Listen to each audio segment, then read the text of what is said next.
So here's the little model I've made of that will be the cap that will go on top of the battery connector. I've made this a little bit tighter so when I 3D print this model, it won't actually fit over the cap. And the hope is when I make a silicone mould from this, it will be a nice tight fit on the cap. So this is the model I'm going to use. I'm going to print that out now and I'll explain what I'm going to do with that after that. So there's the finished little 3D printed mould that I've made. And that is how the cover will look. Now, as I explained on the last section of the video, that won't fit over there. I've made it a little bit tighter. But what I am doing, I'm just checking for the depth. So there's 2mm of plastic in there, so I think the depth of that is about right, and we're just going to have to iteratively go through this. So the next job is to make a mould from this little item here, and then from that mould we'll make a silicone product that will be the actual cover that will go on onto this. So first job I'm going to do is get a little bit of super glue and stick this to the bottom of this little cup, which is where I'm going to pour all the silicone in, and it just needs to be enough just to stick it, whoopsie, onto the bottom of here. I'm kind of using super glue because it's quite thin glue and it will dry quite quickly. So we'll wait for that to dry, and then what we're going to do is fill this up with silicone. And then when we've filled it up and we take it out, the bottom should be sort of exposed. You might have to trim it a little bit, but then we'll have a little mould that we can just pour some silicone into. So we'll leave that to dry and we'll get some silicone mixed. Whoa! Some more green stains for my nice wood worktop. So we'll mix this up, it doesn't take too long, and then we'll pour it into our little mould here to make our little connector top mould. And then actually we can keep that mould, so whenever we need any spare little connector tops, we can just, you know, re-pour some silicone. I give this a good slam, and you can actually see bubbles coming to the surface now, which does get rid of quite a lot of bubbles, but I'm not really worried about the finish of this. I just need it to be functional. So the next job is to just give this a little spray of it's called Mac Wax, sorry. Not too much. And all that does is means the silicone won't adhere to where the Mac Wax is. So it just makes it release a little bit easier. And then, you know, we can reuse this mould as well if we need to in the future. So we need to just let that dry. It takes a couple of minutes to dry, and then we'll pour the silicone. What you do is just crush the cup, so you get this little pouring sort of nozzle almost, and then it just allows you to control the pour a little bit better. We want to just make sure that silicone goes all the way in that connector. So I'm just gonna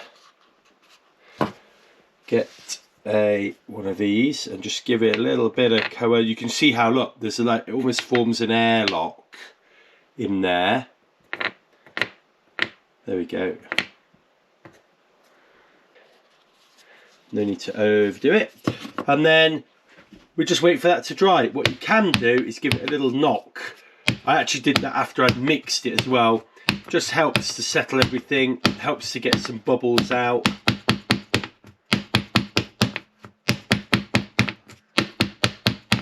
Right, there we go. We'll be back here in about an hour. Right, we have one set silicone mould.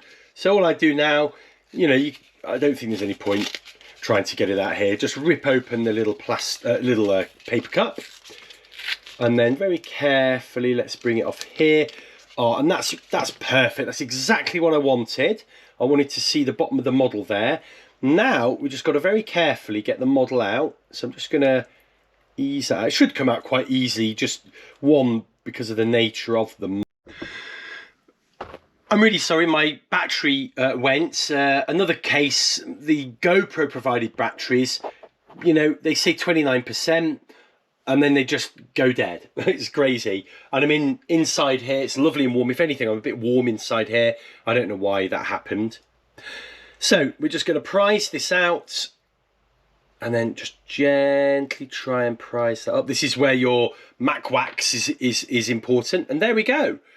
You can see there's a mould there for a silicone jacket. So all I'm going to do now is very carefully snip out some of these little bits and bobs, little bits that are frayed, and then we're going to make an actual product from this.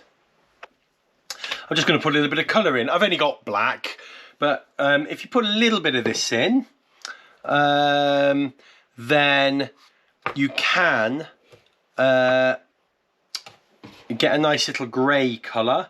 So just mix that up a little bit. I haven't done any of this for a while, so I'm just going to pop a little bit in like that.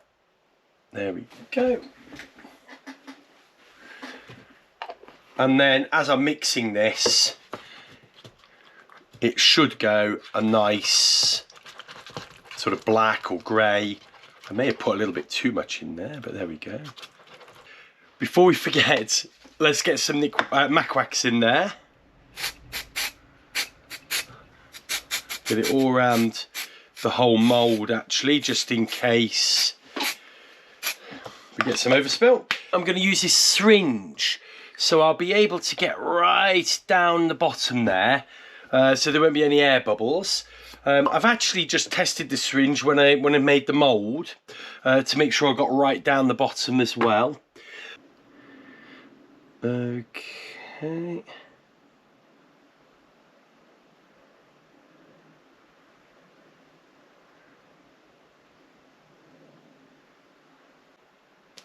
Oh, sorry about this. The silicone is so right there we go. We'll just pop that in now as we're talking. The silicone is so sort of not flexible that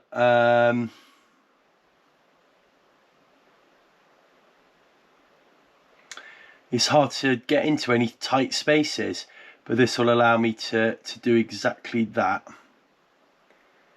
There we go.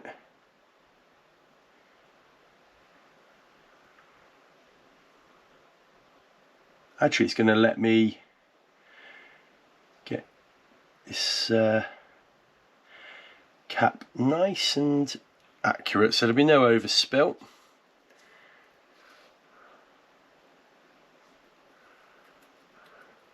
You can see just how gloopy the silicone is. Right. That is looking good. Might need a little bit more there. That might be just enough.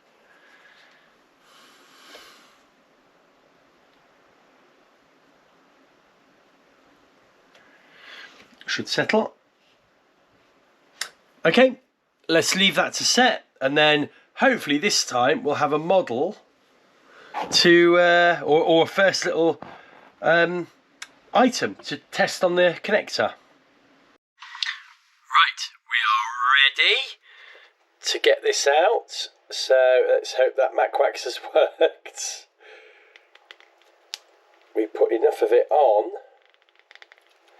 and that is designed to make silicone not stick to silicone. There we go.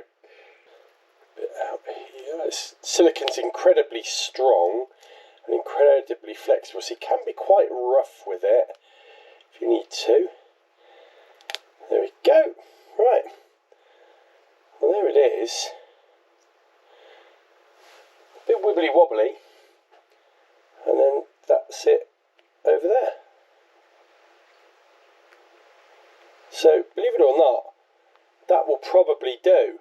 It actually is quite grippy.